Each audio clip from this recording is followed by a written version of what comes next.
কোথায় যায় ফেলে দেয়া কাচের বোতল? আমরা প্রতিদিন অনেক কিছু ব্যবহার করে ফেলে দেই, কিন্তু কখনো ভেবে দেখেছেন ফেলে দেয়া জিনিসগুলো কোথায় যায়?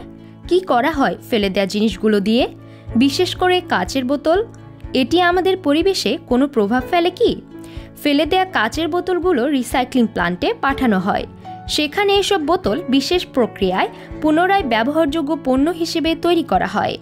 প্রথমে কাচের বোতলগুলো সংগ্রহ করা হয়, এরপর মেশিনের মাধ্যমে বোতলগুলোকে ছোট ছোট টুকরো করে ফেলা হয়।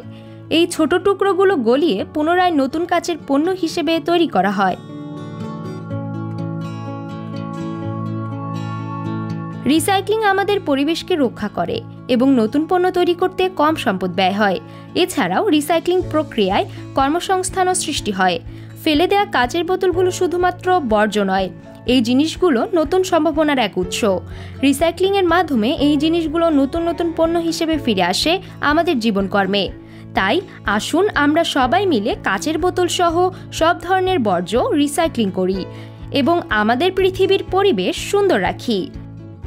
সাইমা শুভ্র, আপডেট টিভি।